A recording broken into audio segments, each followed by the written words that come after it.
അപ്പോൾ ഈ സാധാരണ വിഷുവിന് ഇപ്പോൾ ഓണത്തിനൊക്കെ ആണെങ്കിൽ ഒരുപാട് മെയിൽ സോങ്സ് ഉണ്ട്. വിഷുവിന് പൊതുവെ മെയിൽ സോങ്സ് കുറവാണ്, എല്ലാം ഫീമെയിൽ ഓറിയന്റഡ് സോങ്സ് ആണ്. പക്ഷെ എന്നാലും പൊതുവെ വിഷു എന്ന് പറയുമ്പോഴത്തേക്കും ഭഗവാൻ കൃഷ്ണനെയാണ് നമ്മുടെ മനസ്സിൽ ഓർമ്മ വരുന്നത്. കൃഷ്ണന് വേണ്ടി അർപ്പിച്ചിട്ടുള്ള പാട്ടല്ലെങ്കിലും സിനിമയിൽ ഒരു പ്രേമഗാനമാണെങ്കിലും ഈ പാടാൻ പോകുന്ന പാട്ട് കേൾക്കുമ്പോൾ കൃഷ്ണന് വേണ്ടിയാണെന്ന് തോന്നാം. കളഭം തരാം ഭഗവാൻ മനസ്സിൽ കളഭം തരാം ഭഗവാനിൻ മനസ്സും തരാം, കളഭം തരാം ഭഗവാനിൻ മനസ്സും തരാം. മഴപക്ഷി പാടും പാട്ടിൻ മയിൽപ്പീലി നിന്നെ ചാർത്താം, ഉറങ്ങാതെ നിന്നോടെന്നും ചേർന്നിരിക്കാം. കളഭം തരാം ഭഗവാനിൻ മനസ്സും തരാം. ബിജുവേട്ടാ, ശരിക്കും തുള്ളിച്ചാടാൻ തോന്നുന്നു. എന്ത് രസമുള്ള പാട്ടല്ലേ.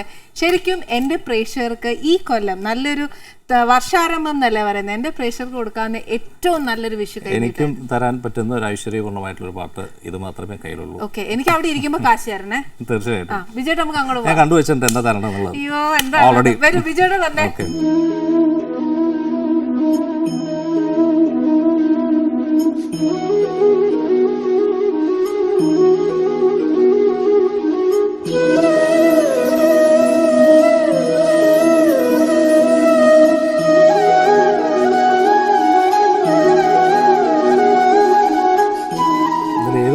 ചൂസ് ചെയ്യാം. ഓറഞ്ച് വേണോ പച്ച വേണോ? ഓപ്ഷൻ ഉണ്ട്, പച്ചയും കൂടെ ഉണ്ട്. ഏത് വേണം? വേണ്ട, വിഷു മഞ്ഞ മതി. ഓ, മനസ്സിലായി. എനിക്ക് വെറൈറ്റി അല്ലേ?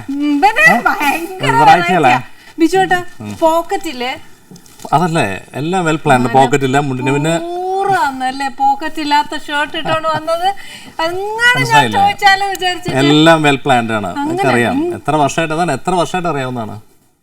ഇങ്ങനെയാണ് ചേട്ടാ, അറിഞ്ഞു വെച്ചോണ്ട് വരും. അപ്പൊ പിന്നെ രക്ഷയില്ലല്ലോ. ബുദ്ധി കൂടുതലാ. എന്തായാലും എനിക്ക് കാശ് തന്നില്ല. എന്തായാലും കൈനീട്ടമായിട്ട് ഞാൻ കുറെ പാട്ട് പാടി. ഞാൻ എന്തായാലും പ്രിയപ്പെട്ട ഓഡിയൻസിന് വേണ്ടി ഒരു കൈനീട്ടം കൊടുത്തിട്ടുണ്ട് അല്ലേ? നമ്മൾ കൈനീട്ടം ഇടയ്ക്ക് തരാം. ഇടയ്ക്കിടയ്ക്ക് ഇങ്ങനെ ഇരട്ടി തന്നാണ്. Okay, done. ശരിക്കും പറഞ്ഞാൽ ഇങ്ങനെ ഒരു റാഗിങ് എഫക്റ്റ് ആക്കാൻ പോകുന്നു. ആയിക്കോട്ടെ. ഓക്കെ ചേട്ടാ, ഇപ്പം നമ്മുടെ ഫീൽഡിൽ വന്നിട്ടേ ഇപ്പൊ എത്ര വർഷമായി? ഫിലിം ഫീൽഡ് 25 ഇപ്പോൾ കഴിഞ്ഞു. ടോട്ടൽ സിംഗിങ് എന്ന് പറയുകയാണെങ്കിൽ 30 വർഷമായി. കാരണം അതിന് മുന്നേ കാസറ്റും പിന്നെ ഗാനമേളയൊക്കെ ആയിട്ട് ഇങ്ങനെ തുടങ്ങി വെച്ചിരുന്നു. അപ്പോൾ 25 years in field. നമ്മുടെ ഫിലിം ഫീൽഡിൽ ആഘോഷിക്കണ്ടേ? ആഘോഷിച്ചോണ്ടിരിക്കുകയാണല്ലോ. ഞാൻ ആഘോഷത്തിലോട്ട് പോകാൻ പോവുകയാണല്ലോ. കുഞ്ഞ് ആഘോഷ. പക്ഷെ ഞാൻ ഈ ആഘോഷത്തിൽ വളരെ ഹാപ്പിയാണ്. ഫസ്റ്റ് പാടിയ പാട്ട് ഏതാ ബിജുവേട്ടാ? ഫസ്റ്റ് വെങ്കലത്തിലെ 10 വെളുപ്പിന്. അതായത് 10 വെളുപ്പിന് എന്നുള്ള പാട്ടാണ് എൻ്റെ ആദ്യ ഗാനമായിട്ട് നിൽക്കുന്നത്. പക്ഷെ സിനിമയിൽ വരുന്നത് ശരിക്കും, അതായത് സ്ക്രീനിൽ വരുന്നത് പാവം ഐ വാച്ച് എന്ന് പറഞ്ഞ മൂവിയിൽ ഒരു കോമഡി സോങ് ആണ്. പക്ഷെ എൻ്റെ ആദ്യത്തെ പാട്ടെന്ന് വെച്ച് കഴിഞ്ഞാൽ വെങ്കലത്തിലെ 10 വെളുപ്പിന് മുറ്റത്ത് നിൽക്കുന്നുള്ള പാട്ട് തന്നെയാണ്. ബിജുവേട്ടാ, 10 വെളുപ്പിന് ഫസ്റ്റ് സോങ് അത് സ്റ്റിൽ എവർഗ്രീൻ ഹിറ്റ് ആണ്. ഇപ്പോഴത്തെ ജനറേഷനിലെ പിള്ളേർക്ക് പാടും ആ പാട്ട്. എന്നുവെച്ചാൽ അത്ര നമ്മുടെ ഹൃദയത്തോട് ചേരുന്ന ഒരു പാട്ടാണ്. ആ പാട്ട് പാടിയതിന് ശേഷം ബിജുവേട്ടാ ഒരു നല്ലൊരു ഗ്യാപ്പ് വന്നേ. അങ്ങനെ നല്ല ഗ്യാപ്പ് എന്ന് വെച്ചാൽ ഒരു 1 year. അതായത് അത് എന്ത് സംഭവിച്ച് പിന്നീട് പലരും പറഞ്ഞിട്ടുള്ള കാര്യം പറയാണ്. അത് കാരണം അതിനകത്ത് വെങ്കലത്തിൽ ബാക്കി എല്ലാ പാട്ടും മെയിൽ ദാസേട്ടനെ പഠിക്കണം, പിന്നെ ചിത്രശേഷിയും. അപ്പോൾ അതും ദാസേട്ടൻ പാടിയൊരു പാട്ടെന്ന രീതിയിലാണ് പലരും ഒക്കെ ചിന്തിച്ചു പോയത്. പിന്നെ അത് അങ്ങനെ അങ്ങ് പോയി.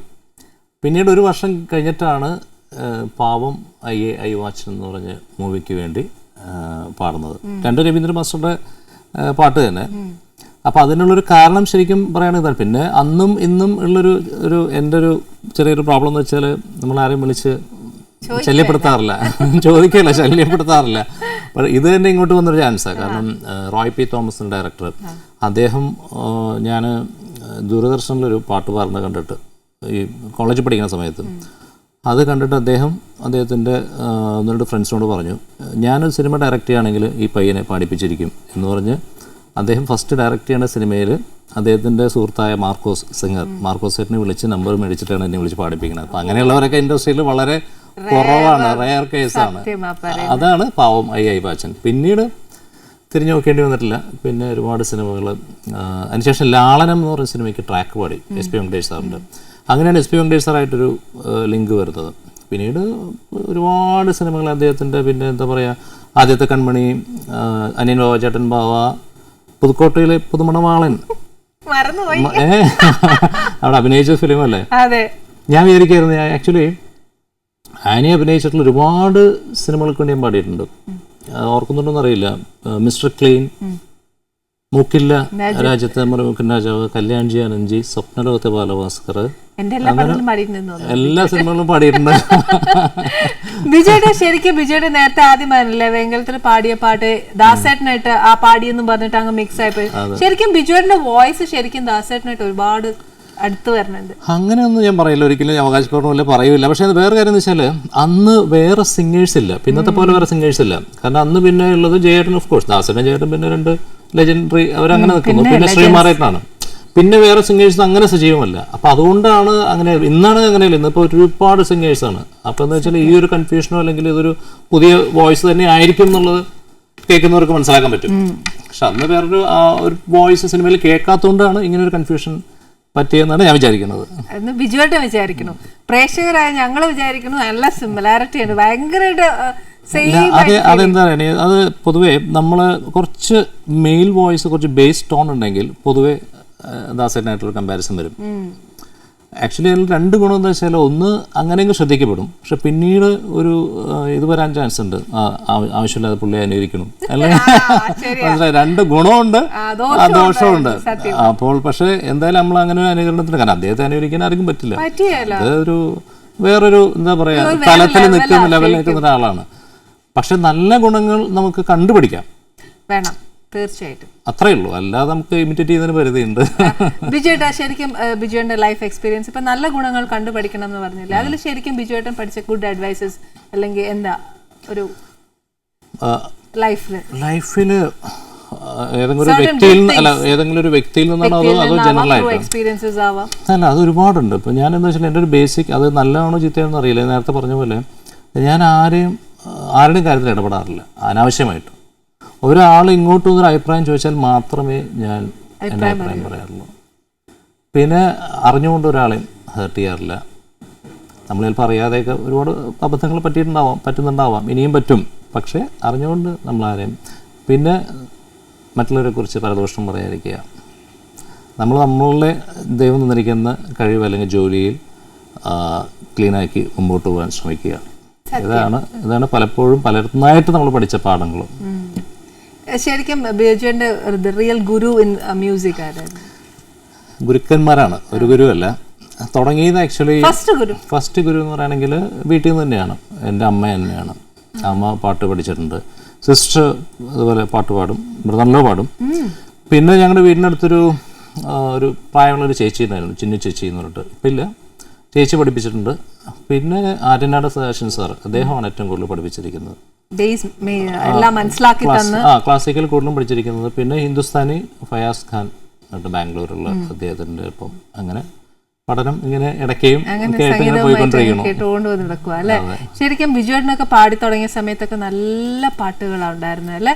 ശരിക്കും ഇപ്പോൾ എനിക്ക് തോന്നുന്നു അങ്ങനത്തെ മെലഡി സോങ്സ് ഒത്തിരി കുറവാണ്. പക്ഷെ എന്നാൽ റിയാലിറ്റി ഷോസ് ഒക്കെ ഒത്തിരി ഉണ്ട്. സിനിമയിൽ എന്നാൽ മെലഡി സോങ്സ് അങ്ങനത്തെ ഒന്നും കാണുന്നില്ല. ശരിക്കും ഒരു എന്താ പറയുക, ഒരു ഡിഫറൻസ് ആയിട്ടാണോ, ഗ്യാപ്പ് ആയിട്ടാണോ, എന്തോ ഒരു ലോസ് ആയിട്ടാണോ, എന്നാന്നറിയാൻ മേല. അല്ല, പാട്ടുകൾ ശരിക്കും അന്നും ഇന്നും ഉണ്ട്. പക്ഷേ ഇന്നും നല്ല മെലഡികൾ ഇറങ്ങുന്നുണ്ട്. പക്ഷെ എനിക്ക് തോന്നുന്നു അന്നത്തെ അത്ര ഒരു ലോങ് ഒരു ലൈഫില്ല, മനസ്സിലായി. അപ്പോൾ അന്ന് ഇപ്പോൾ 10 വെളുപ്പിനാണെങ്കിലും അല്ലെങ്കിൽ ഇപ്പോൾ കളവം തരാം അല്ലെങ്കിൽ പഴയ ഇപ്പോൾ ദാസേട്ടനൊക്കെ പാട്ടിൽ ആകാശമാകിയ അല്ലെങ്കിൽ എൻ്റെ പഴയ ദേവരാം മാസ്റ്റർ പാട്ടുകൾ എന്നൊക്കെ പറയുമ്പോൾ നമുക്ക് ഇന്നത്തെ ജനറേഷനിലെ പിള്ളേർക്കും അറിയാം. പക്ഷെ ഇപ്പോഴത്തെ പാട്ടുകൾ എന്ന് പറഞ്ഞാൽ നല്ല പാട്ടുകൾ തന്നെയാണ്. കാരണം കഴിവുള്ളവർ തന്നെയാണ് ഇപ്പോഴത്തെ എഴുത്തുകാരും പാടുന്നവരാണെങ്കിലും ശരി, മ്യൂസിക് ഡയറക്ടേഴ്സ് ആണെങ്കിലും ശരി. പക്ഷെ എനിക്ക് തോന്നുന്നു അതൊരു കാലഘട്ടത്തിന്റെ വ്യത്യാസമായിരിക്കും. അന്നത്തെ നമുക്ക് കുറ്റപ്പെടുത്താൻ പറ്റില്ല, കാരണം സിനിമ മേക്കിങ്ങിൽ ഡിഫറൻസ് വന്നിട്ടില്ലേ. പിന്നെ സിനിമയുടെ തന്നെ എന്താ പറയാ ഒരു സെറ്റപ്പ് തന്നെ മാറി അല്ലേ. പഴയ ടൈപ്പ് അല്ലേ. ഇപ്പൊ ന്യൂജൻ എന്ന് പറയുന്ന സിനിമകളൊക്കെ മോശം എന്ന് പറയാൻ പറ്റില്ല. മോശമല്ല, ബിജുവേട്ട ശരിക്കും പറഞ്ഞുണ്ടല്ലോ, നമ്മൾ ഓരോ കാലഘട്ടത്തിൽ നോക്കുകയാണെങ്കിൽ അവരുടേതായ കാലഘട്ടത്തിൽ അത് ന്യൂജൻ ആണ് ഇല്ലേ? ദേവരാജൻ മാസ്റ്റർ മാറി, നമ്മുടെ ഓരോ മ്യൂസിഷ്യൻസ് വരുമ്പോഴും തീർച്ചയായിട്ടും. കാരണം മാഷ് മാറി, അതിനുശേഷം പിന്നെ തലമുറ വന്നു, പിന്നെ Shyam sir, A T Umar sir വന്നു, അതിനുശേഷം രവീന്ദ്രൻ മാസ്റ്റർ, ജോൺ സേട്ട് വന്നപ്പോൾ അത് വേറെ തലമുറയായി. അതിനുശേഷം എം ജയചന്ദ്രൻ വന്നപ്പോഴത്തേക്ക് വേറെ, അതിനിപ്പത്തെ ലേറ്റസ്റ്റ് ഗോപി സുന്ദർ അല്ലെങ്കിൽ ബിജുപാൽ വന്നപ്പോഴത്തേക്കും വേറെ. അല്ല, അതിങ്ങനെ മാറ്റങ്ങൾ വന്നുകൊണ്ടിരിക്കും. തീർച്ചയായിട്ടും മാറ്റങ്ങൾ ഇങ്ങനെ വന്നുകൊണ്ടിരിക്കും. പക്ഷെ ഞാൻ പേഴ്സണലായിട്ട് ഒരു കാര്യം ബിജുവിനോട് ചോദിക്കട്ടെ, ബിജുവേട്ടൻ ശബ്ദം കൊണ്ടും രൂപം കൊണ്ടും ഇപ്പോഴും യൂത്ത് ആയിട്ട് എങ്ങനെ ഇരിക്കുന്നത്? എന്റെ ദൈവമേ, ധന്യവാദം. ഒന്ന് പറഞ്ഞിട്ട് ബാക്കി പറഞ്ഞു. അത് എത്ര പേർക്ക് അറിയണമെന്നറിയാം. ഞാനൊരു മരുന്ന് കഴിക്കുന്നുണ്ട്, പക്ഷെ പുറത്ത് പറയില്ല. ഈ പ്രാവശ്യം വിഷു കഴിഞ്ഞിട്ട് അത് മതി. ഇത് പണ്ട് ഞാൻ ഒരു ഈ വണ്ണം കുറയ്ക്കുന്നതിന്റെ ഒരു പരസ്യത്തിൽ നിന്നിരുന്നു. നേരത്തെ വണ്ണം ഉണ്ടായിരുന്നു, വണ്ണം കുറച്ചതിന്റെ രഹസ്യം എന്ന് പറഞ്ഞിട്ട് ഒരു ടാബ്ലറ്റിന്റെ പേര് പറഞ്ഞു. അന്ന് എത്ര പേരാണ് എൻ്റെ ഫോൺ നമ്പർ സംഘടിപ്പിച്ച് വിളിച്ചു ചോദിച്ചിട്ടുള്ളതെന്ന് അറിയോ? ഒരുപാട് പേര്. കാരണം വെച്ചാൽ സത്യമാണോ ഞാൻ പറഞ്ഞത്, ഞാൻ പരസ്യത്തിന് വേണ്ടി മാത്രമേ പറഞ്ഞതാണ് എന്നും പറഞ്ഞു. ഇപ്പൊ ശരിക്കും പറഞ്ഞാൽ ബിജുവേട്ട ശരിക്കൊന്നുമില്ല. ബിജുവേട്ടന്റെ മനസ്സ് നമ്മുടെ നല്ല മനസ്സായിട്ട് എപ്പോഴും ഇരിക്കുക, അതേപോലെ എപ്പോഴും സന്തോഷകരമായിട്ടുള്ള കാര്യങ്ങൾ ചിന്തിച്ചുകൊണ്ടിരിക്കുക, അത്തരത്തിലുള്ള പ്രവൃത്തികളിൽ ഏർപ്പെടുക. നല്ല കാര്യങ്ങൾ. ടെൻഷൻ, പക്ഷെ ഇതൊക്കെ ആണെങ്കിൽ ഞാൻ വളരെ ടെൻഷനുള്ള ഒരാളാണ്. പക്ഷെ എന്നാലും ഞാൻ എന്തെങ്കിലുമൊക്കെ നമുക്ക് ഇഷ്ടപ്പെട്ട കാര്യങ്ങളൊക്കെ ഓർക്കുക, അല്ലെങ്കിൽ ഇഷ്ടപ്പെട്ട സ്ഥലങ്ങളിൽ പോവുക. ഞങ്ങൾ ഫാമിലി ആയിട്ട് ഞങ്ങൾ ഒരുപാട് ട്രാവൽ ചെയ്യാൻ ഇഷ്ടപ്പെടുന്നവരാണ്. ഞങ്ങൾ 4 പേരും ഒത്തിരി ട്രാവലിംഗ് ഇഷ്ടപ്പെടുന്നുണ്ട്. അപ്പോൾ ഏതെങ്കിലും ഗ്യാപ്പ്, പക്ഷേ ഇപ്പോൾ പിള്ളേരുടെ പഠിത്തമൊക്കെ ആയതുകൊണ്ട് നമുക്ക് ഗ്യാപ്പൊന്നും അങ്ങനെ കിട്ടുന്നത് കുറവാണ്. പിന്നെ 2 പേരുടെയും വെക്കേഷൻ ഒരേപോലെ കിട്ടണം, അപ്പോൾ അതും ബുദ്ധിമുട്ടാണ്. പിള്ളേർ മൂത്താള് LLB ബാംഗ്ലൂർ, രണ്ടാമത്തെ ആള് 8th സ്റ്റാൻഡേർഡ് എറണാകുളത്ത്. LLB കഴിഞ്ഞോ? ഇല്ല, LLB നടന്നുകൊണ്ടിരിക്കണം. വാദിക്കാനൊക്കെ ഇഷ്ടമായിരിക്കും അല്ലേ? വാദിക്കാൻ അവന് ഓരോ സമയത്തും ഓരോ ടേസ്റ്റ് ആണ്. ആക്ച്വലി ഇന്ന് നമ്മുടെ ഈ ഒരു പ്രോഗ്രാമിൽ അവൻ എൻ്റെ ഒപ്പം വരേണ്ടതായിരുന്നു എനിക്ക് തോന്നുന്നു. എന്താ വെച്ചാൽ അവനൊരു 8th സ്റ്റാൻഡേർഡ് മുതൽ കുക്കിംഗ് തുടങ്ങിയതാണ്. നന്നായിട്ട് കുക്ക് ചെയ്യും. പക്ഷെ ഒറ്റ പ്രശ്നമേ ഉള്ളൂ, ആ കുക്ക് ചെയ്തതിന്റെ പകുതി അവൻ തന്നെ കഴിക്കും. 1 കിലോ ചിക്കൻ വെച്ചാൽ 1/2 കിലോ പുളി കഴിച്ചിട്ട് ബാക്കി എന്തെങ്കിലും നമുക്ക് കിട്ടിയ. പക്ഷെ വളരെ എന്താ പറയാ, ഫുഡ് കഴിക്കുന്ന കാര്യത്തിലും ഉണ്ടാക്കുന്ന കാര്യത്തിലും വളരെ എൻജോയ് ചെയ്ത് ചെയ്യുന്ന ഒരാളാണ് അവൻ. നേരത്തെ പോലെ തന്നെ ഇപ്പോഴല്ലേ, ഇപ്പം ഇതായില്ലേ, LLB ആയില്ല. അതിന് മുമ്പ് തന്നെ പുള്ളി ചെറുപ്പത്തിൽ തന്നെ പേസ്ട്രീസ്, പിന്നെ ടിക്ക ഐറ്റം, ചിക്കൻ ടിക്ക, മറ്റേ മറിച്ച്, പിന്നെ ഗ്രിൽ ഐറ്റംസ് ഒക്കെ. ചുരുക്കം പറഞ്ഞാൽ കൊച്ചു വീട്ടിൽ വരുമ്പോഴത്തേക്ക് അപ്പനും അമ്മയ്ക്കും ഒക്കെ കോളാ ഉണ്ടാക്കി തരും അല്ലേ?